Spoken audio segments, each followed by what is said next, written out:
Okay, you guys ready to get going on the next part of things here?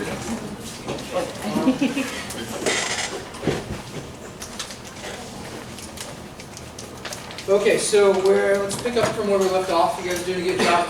We're making good progress. We're looking at a lot of errors and bugs and systems and everything like that. And so we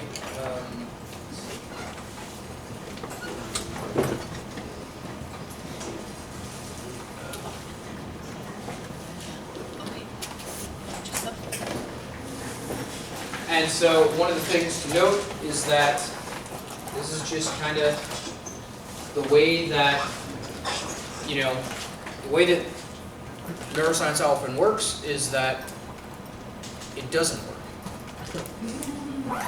It's the brain. It's tricky. It's hard. It's difficult. It's complicated. It's locked inside a skull that we're not allowed to get inside of.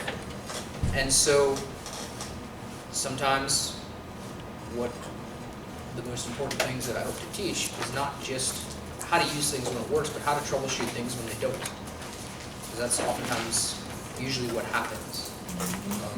I had a buddy of mine who was in the 82nd Division in the Army, who, when he came back from Afghanistan, he told me that a list is just, or he said a plan is just a list of stuff that doesn't happen.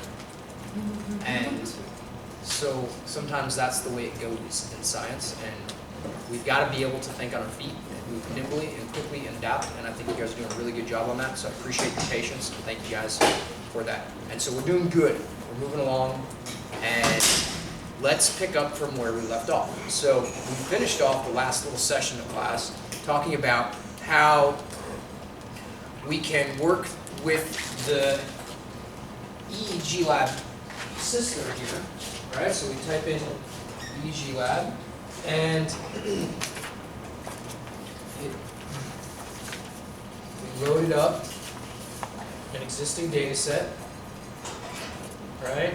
So I grabbed that data set, and we edited channel locations for it, just like we're doing here. So I went to scripts, electrode locations, I used the 40 electrodes file, hit OK. Hopefully you guys all did this already. It's just a quick review. Okay. I hit OK on this one. And then from there, I actually saved the file, didn't I? Okay. So I actually saved this channel locations. Said yes. Do that. And then we did an events list next, didn't we? Yeah. Events list? Okay. So from here we clicked Advanced Events List that we created, and we loaded up a file that we now have loaded up for us conveniently. It was Advanced Events List nman-12-16-9, and we just hit Apply, and that created a list of all the different events. We selected numeric codes when it asked us, and we applied that. And then it even asked us to save it as a file, which we did. And we went and saved it, G, and I believe we saved it as that. It asked us to do it, yes. And then here, just grab something.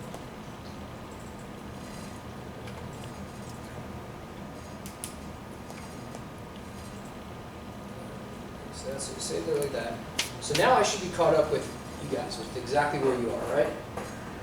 So that's kind of a lot that we worked through, right? It's a lot of moving through the GUI, right? Yeah, with a lot of mouse clicks. You guys want to see a nifty little trick? We won't get into too much of it now, but I just want to give you a little bit of a teaser now for where we'll move into in a little bit. So remember I promised at the beginning of the course that we'll accidentally learn to code a little bit? Yeah? So in case you got tired of clicking around and knowing all that stuff, once you set up what you want to do, what you can do is, now that I've done that, that's remembered in our workspace here and in the history of MATLAB's commands, because I have not yet cleared it out. So what you can do is when I come into my command window, and let's say I type in EEG with the letter H for history, it brings up all this gobbledygook. Okay? Now I'm gonna decode this for you. I'm gonna tell you what it means. Okay? And the way I'm gonna do that is, in order to show you what it is, I'm going to highlight it, I'm going to copy it, and then I'm gonna open up a new script here on the top left. It's basically an open little editor thing. You want us to do it with you, or? No, you don't have to do it.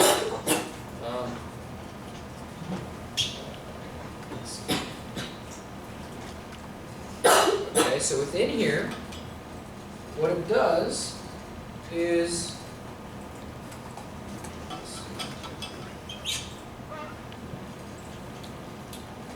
and I'm going to create some spacing here so we can begin to read it. Okay? And,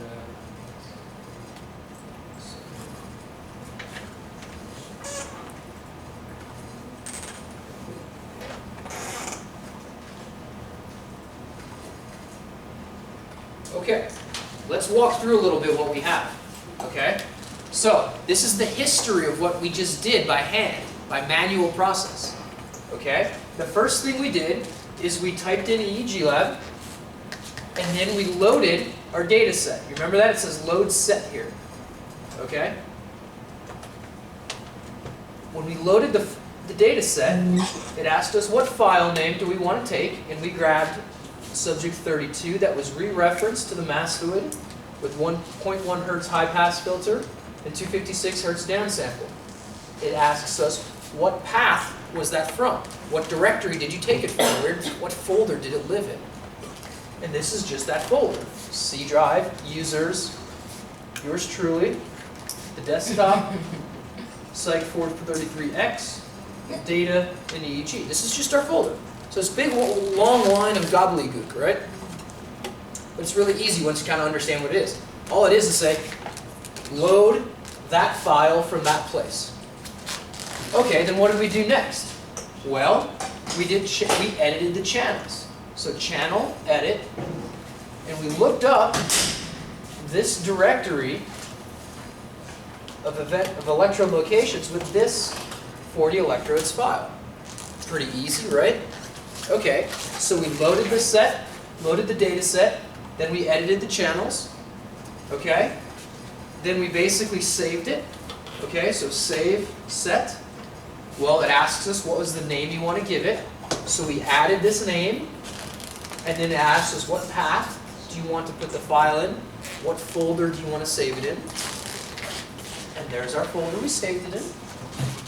And then we edited our event list, right? So from there, all it was is we loaded this directory, users, me, desktop, the folder.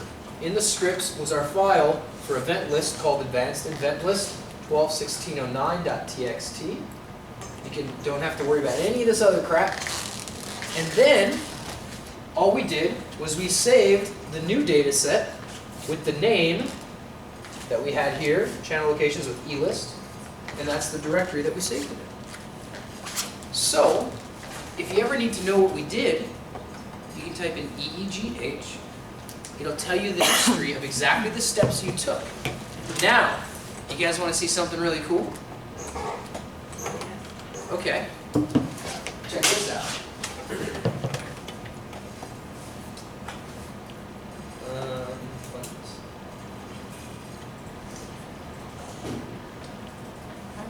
So let's say, we just did that for subject 32 here, didn't we?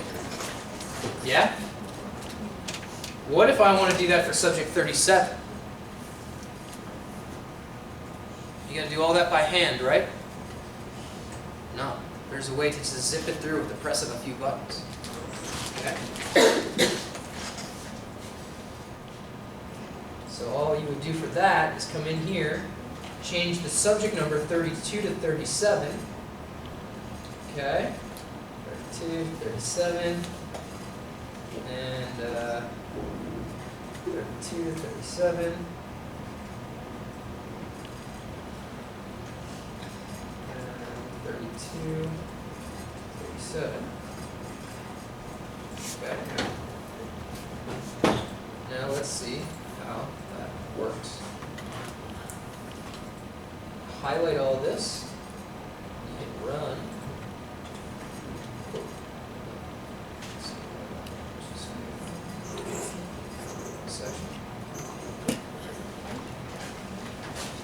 So I ran the section, now it's opening up a new round of EEG. And all I did was type in those two different numbers. I just hit run, right? And I already got to the point of saying code, so I got to come in here and just select that real quick.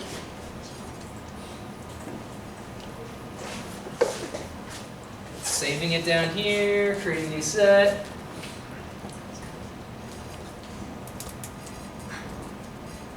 And it should be done in a second. Pretty cool, huh? So, we're not going to get into the programming like that, in the coding just yet, because we kind of have our hands full. But I wanted to foreshadow a little bit for you guys, to let you know that there's really simple ways that we can zip this through, but in order for that to work, we need to know in our minds what the steps are that we have to do and why we're doing them. You know what I'm saying? So that's why we're going to go through it by hand so that we understand what we have to do. And that's how we get what we do. We'll do it for one or two subjects, and then you can zip them through.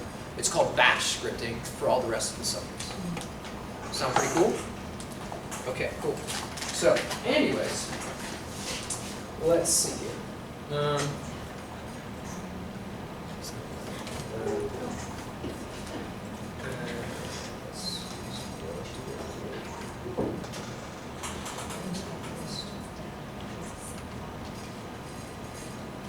Okay, so does everybody have that events list file loaded, right? You should, because nothing should have changed from our break. So you have our events list. The thing we're going to do next is now we're going to go to what we tried to do earlier. We're going to extract our bin-based epics. Yes? Does it matter if ours is number 2? No, it doesn't. It doesn't, no. So, extract bin-based epics. Now what we're going to do is, let's say we want to extract our bin-based epics. It asks us to set the window.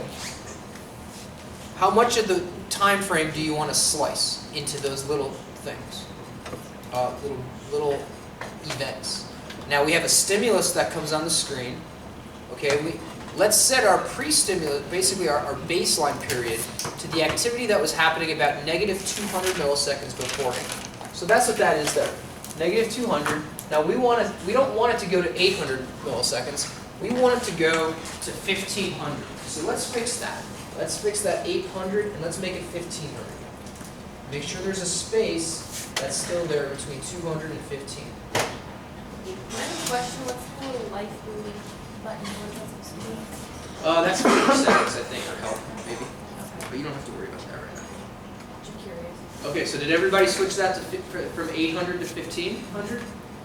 Okay, so the other thing that's important to note that we'll do here, okay, is it asks us, what do you want to baseline correct to? Okay, so what that is we need to basically set, it's asking us what period of time do you want to correct our post-stimulus time to. So you need some sort of a comparison, okay? And so we just always compare it to the baseline. So the baseline is going to be that negative 200 period, negative 200 milliseconds. So we're just going to keep it on the pre-stimulus baseline of about negative 200 to 0, okay? And so you really don't have to do anything else here. Once you change it from 800 to 15, you hit run. Now it'll ask us again to save it. So what you can do is go to the very end of that and notice that it started with our file name, right? We had our high pass filter, our downsample to 256 Hertz. We applied the channel locations. We added an events list. Now it added these little things. It added a B and an E for bin epic. So I think B and E is a little confusing. I don't think it tells us really what happened. Why don't we change and delete the E and the B and just say epic? Would that help you guys to know? Is it epic? Epic with an ED. E-P-O-C-H-E-D. That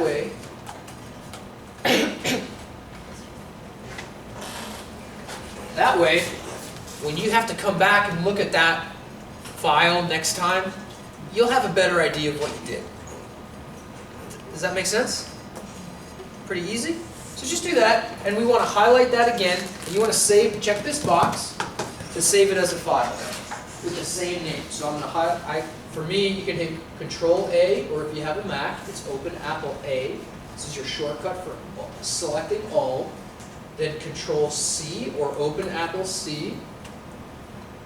Check the box, and you want to click your cursor in the white area here, and do Control V, or Open Apple V. That's your shortcut for paste. Now, you might want to make sure that you're in the right folder to browse. Make sure you put it in your data folder for EEG. And you can even paste that in there like that. Yeah. And then just hit OK.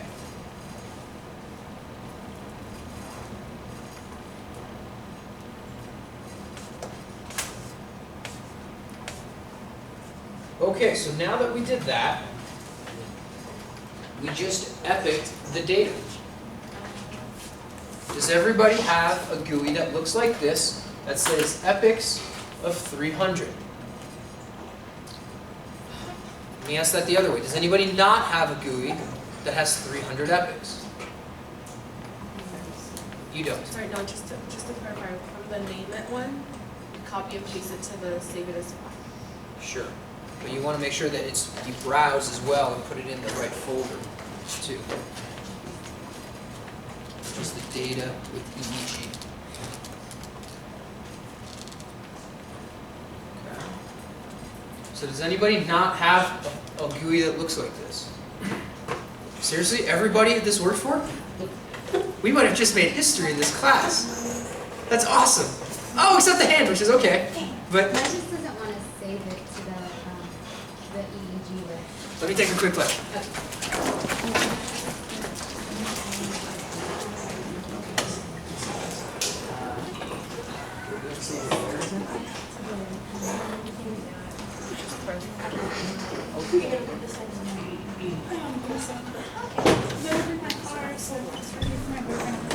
It did work.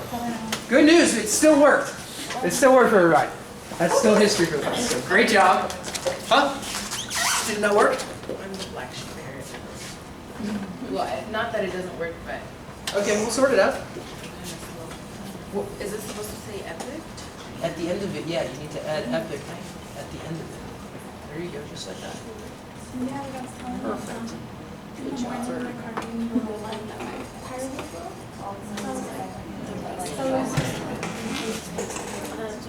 Rancho-ish upland area, so from here, if you go down to 210, or if you turn on 215,000 and turn on to 210, on to 210, go until to this little hill.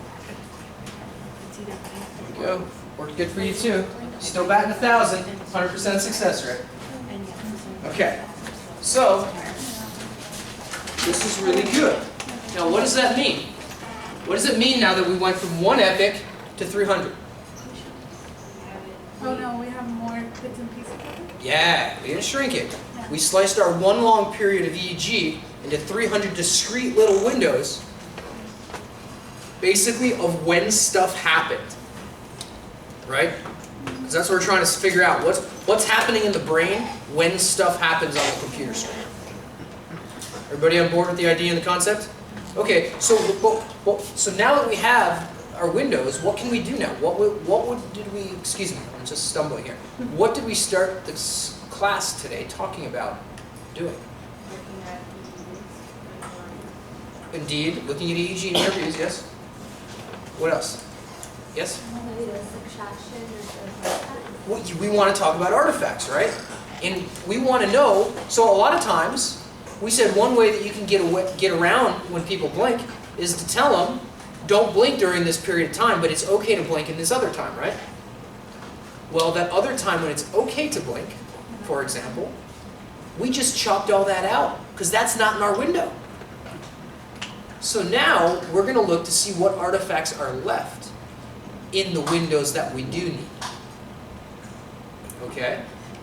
So, let me just add our next step that we wrote on here.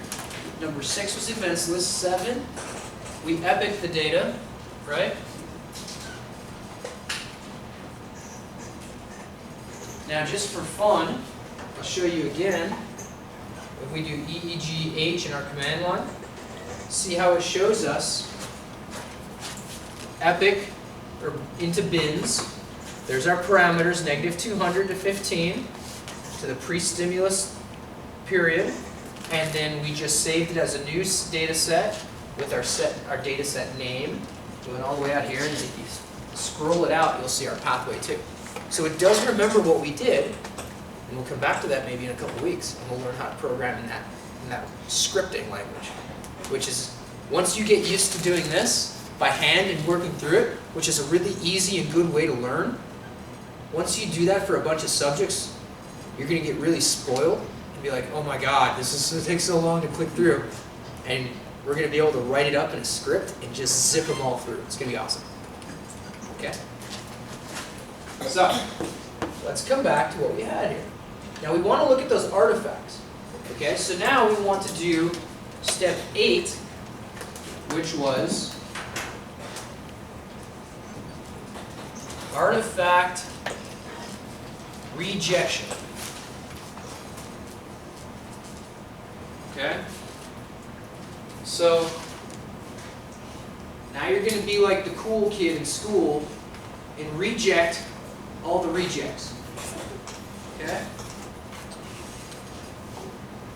You're going to go to plot, channel data, and scroll. That'll bring up our EEG again.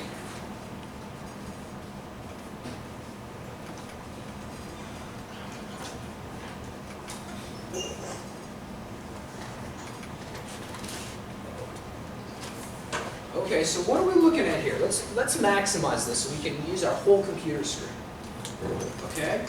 Now notice things look a little bit different than they did when we first looked at EEG, doesn't it? Okay? One thing that might jump out to you is it looks like we actually got a little bit closer zoomed in on the data. The other thing that we have these vertical lines. Okay? Now we did have the vertical lines in the EEG before when we had one big long epic, didn't we? But they're a little bit different now. Now they denote, well, the same information of when the event happened, but there's this blue vertical line a little bit beforehand, right? So this is our stimulus onset.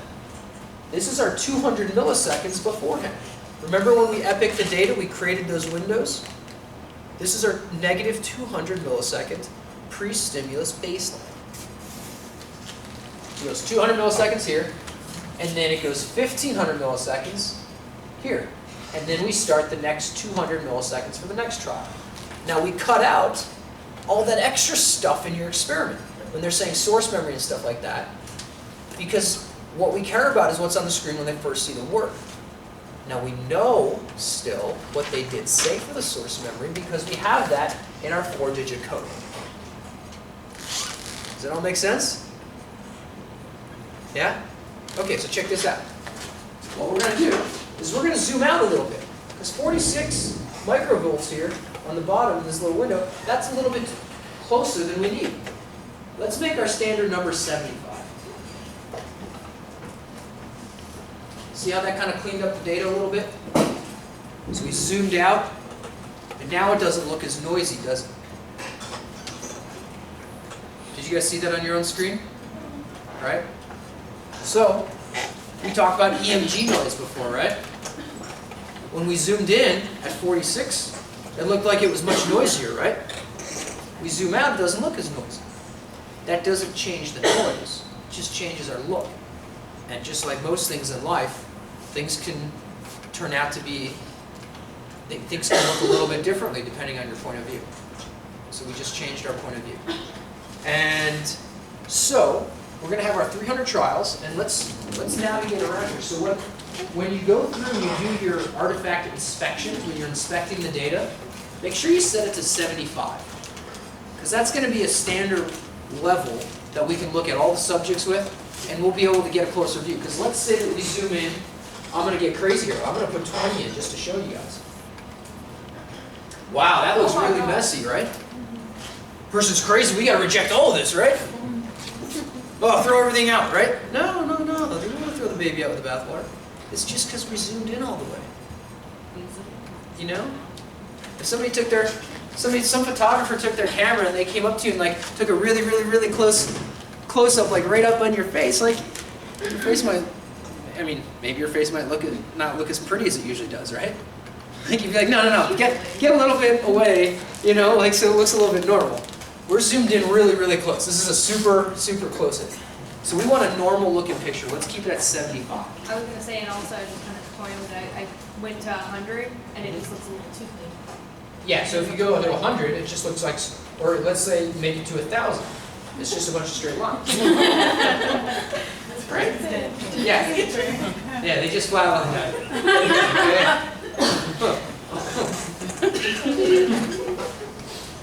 Okay. So, when you do this, let's look at what you can do. Because we epic the data, let's stick with our one in the middle here. Well, so first of all, let's orient. We have trial 1, trial 2, trial 3, trial 4, trial 5. This tells you what it was. Okay, it was bin 23, bin 53, bin 48, bin 21, and bin 3. Now remember we added those numbers to our bins when we did events list, remember? And if you want to know what they actually thought on that trial, we have animacy, AN, item judgment was a 5, and their source judgment said SC. That meant it was source correct. Here it was a man-made condition. They said 5, and well, you can't see the rest of it, but it'll tell you what their source is. But the point is that you can it maintains the information for you. Okay, so we have our 5 trials. Okay, and they're numbered. They're also coded for what they are. And what we can do is we're going to find out which ones do we keep and which ones do we throw out. Okay, so let's say if I grab number 3 here, all I did was hit it once, just one click of the mouse. One click of the mouse over trial 3 and it turns yellow. So now it's highlighted. Notice it highlights the stimulus onset to -200 all the way out to 1500. But it stops before and after. So this again lets us know that it's epic. We couldn't have done this when it was one long epic. Okay? And so there's not really an artifact in here, but this is kind of a big bump there. See that little bump in P8? That looks kind of like an artifact. Maybe we want to reject this from the data. Okay? So our job now, and by our, I mean yours, is to clean the data. You want to decide what is real brain activity that I want to include in my thesis, and what is crap that I need to reject to make sure that I don't get my thesis wrong with bad data results. Make sense? And so what you do is you go through our 300 trials, and you can click the little double arrow, and we can find the trials. Oh, there's a blink. Look at that sucker. Trial 9. See that blink right there? Pre-stimulus? Can't have that sucker in there. See? Oh. See how it affected these frontal sites? So we want to highlight this for, so I should say this too. Anything you highlight in yellow is going to be rejected. Of course, it'll ask you, are you sure you really wanted to reject it? You're going to say yes. But right now, we're going to set up the list of all the stuff we want to reject. Now, just for fun, hit this one again, and it should turn white. It should unselect. So, this is not permanent yet.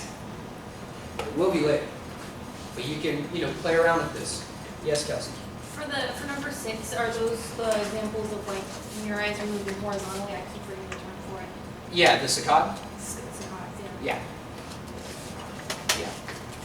So, what you can do is now hit this bottom double arrow, and we move along. So my eyes are really quick at this, because I've been doing this for 15 years. So when I go through it, I just kind of go through like this, and I can just snag them and move. But we're not here for me to do that. We're here for you to do that. We're here to learn. We go slow. Okay? So I'll come back to where we were. Okay? And what I'll say is, we'll take this time. So remember we talked about alpha earlier today? And alpha maybe being an artifact? Or maybe not? Okay, where are we looking at here? This is alpha. See, you guys, all this waviness here? It almost looks like crap, right? Who remembers what crap is? Commonly recorded artifacts. Potential? Potentials, exactly. It's an industry term. Crap. This kind of looks like crap, right? Because you want this to be kind of like level and stable pre-stimulus. But this is all wavy, right? Sometimes some people might want to reject that. For us, we're not going to. But that's one example of what alpha would look like. I think you asked about alpha earlier this morning, right? Okay. So anyways, as an example, let's say that I just completed this whole file. And I said, okay, I want to reject everything I just did. I hit that button, and it'll ask me, do you want to reject it? And let's